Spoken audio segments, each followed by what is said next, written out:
is the inside lane. It's just the long way around. There's no grip anywhere. Yeah, but do you want to be on that high side? Because if the guy on the low side sort of slides up, you're going to be the one going to the wall. I don't think there's any future in it, but they're doing it. Well, there they are, as you can see Reed Sorensen in the 32, as he is side by side with Stephen Wallace. That is a battle for 9th on the racetrack. Oh, and it got turned. That's John West Townley. He's going around. Gas up, gas up. We're all good, guys. Left first corner. John just said still. Lap number 3, we've got our first caution. All right, fired up, bud. He was running 12th at the time. I couldn't tell for sure if he got help or if he just got loose. He was up in that higher lane, so I'm not sure that he got some help. Did you say that, Rick? Dale, he looked to me like he just got loose, and that's an example of him exceeding the track, the limit of the track, not necessarily the limit of the car or the tires. See, he's actually down the bottom. I just caught him whenever he'd moved up the racetrack, but he started getting loose right in the center, just as you said, trying to power back up, and back of the car just wasn't ready for that. Boy, Colin Brown does a nice job of slowing down, but he loses about 12 positions in the process. It honestly feels awful right now. These first two dozen laps are going to feel miserable, and there's always a victim. Just you said, Marty, Colin Brown did an excellent job right here. You can see he's in the throttle right there and sees that car right in front of him. Does a good job of stopping. So the good news is Colin's car is in one piece. The bad news is he's lost about 12 spots. We'll reset it for you when we come back to the Nashville Superspeedway here on Easter weekend.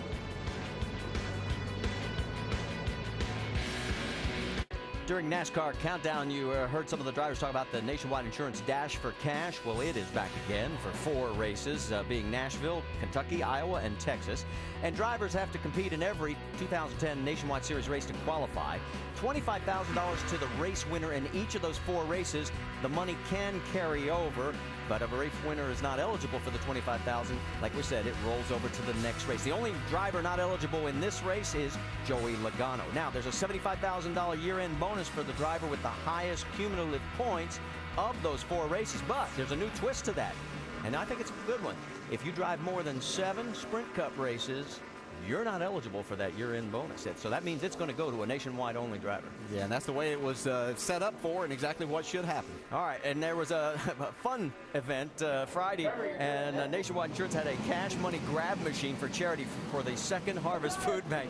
And look at these guys: Justin Allgaier, Carl Edwards, Kelly Byers, Brad Keselowski. They all were trying to stuff as much money as they could into their uniforms so that they could then turn it over to Second Harvest Food Bank. And I never did get a tally on how much actual cash those guys ended up stuffing, but they had some fun, and we're glad we were able to pass it along. All right, let's reset it for you. Joey Logano, still your race leader. It looks like he has selected the inside lane again. And Kevin Harvick will be right alongside. Brad Keselowski is now up to 3rd. Justin Allgaier 4th.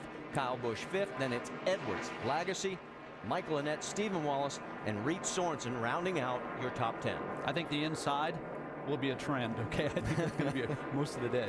Yeah. You know, it's funny, and we've talked so many times about drivers that have problems in previous race, how many times they start side by side, and we didn't get this in before. There are Harvick and Logano right there again. And keep an eye on it again. See if he runs him up a little bit towards the wall to give him that good line going down into turn number 1. They slow, they get the green flag. We're back racing at Nashville Superspeedway. Here he comes up. Oh, he's already cleared him. Yeah, he didn't give Harvick a chance to even be on the outside of him that time. Great restart.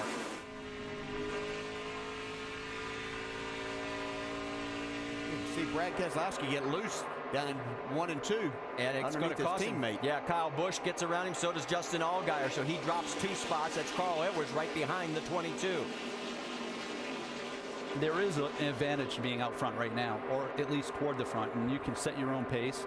No pressure, as opposed to this. That's Paul Menard in the 98 trying to find a way to squeeze between the 2 cars that are in front of him. I don't think it's going to work.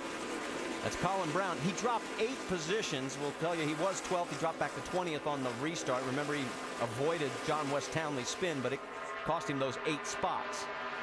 That was a great point that you were making about being out front, because you get an aero advantage out there too. You can get a little bit of grip with that, but back here where you're getting nothing makes it really difficult. How about Johnny Sauter in that 27 car? He's got some big shoes to fill. Greg Biffle has been giving that car some great runs the first 4 races of the year.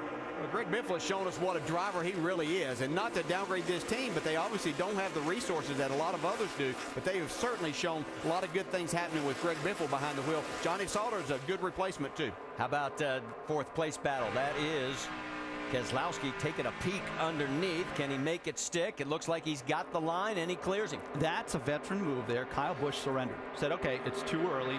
You're faster than me. Take it. I'll see you later on in the race.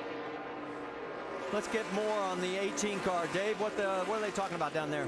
Well, guys, I don't know if we're going to get a chance to hear from Kyle on the radio here or not, but he's got a very tight race car. The thing that he would like to do, he explains in this transmission. Guess what? Yep. Get down into the corner now and lose the nose. Lose it landing and chatters the front. Yeah, hopefully we'll get a chance before that first stop to, run in what would be decent clean air without a car right in front of us. You can see how it's going to react.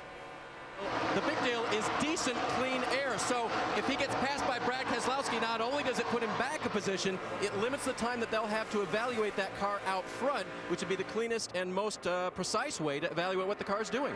And let's talk about chatter, what he means when he says the car's chattering. The chatter is when you go and you find your line on corner entry and you lose the front. It feels like going across the train tracks, folks. But at 170, 180 miles an hour into the corner, it's a whole lot more disruptive. As the rubber lays down, that should get better. Yeah, and we can see where it's really hurting him is on the exit. See, as he gets right in the center of the corner here, his car's staying down a little bit better this time, but he hasn't been able to keep it down. That's allowed Carl Edwards right behind him to beat him off the corner and down the straightaway then. And it means he has to use more brake getting in, which hurts the right front tire, and it all sort of compounds from here. He needs that first adjustment. Heard Carl breathe the throttle from his onboard camera. Kyle Busch, that's what it looks like from outside. Brad Keselowski is right in front of them. That's 4th, 5th, and 6th. Nothing has changed up front. There you've got a quick glimpse of them. Logano, Harvick, and Allgaier. Now, because of the rain, what we want to point out is we will have a competition caution at lap number 25. NASCAR officials want to take a good look at the tires because of what we talked about, the fact that all that rubber got washed away this morning. And boy, is it challenging for the crew to get a read on that first set of tires compared to the second set and the third set. Yeah, there is a possibility in talking with NASCAR that they could issue, they have the capabilities of issuing another set of tires if they happen to see excessive wear in this first set. Well, we'll find out in about 10 more laps when they go to that competition caution on lap number 25. But right now, it's all Joey Logano. He leads Kevin Harvick by a half a second. Justin Allgaier is running in third.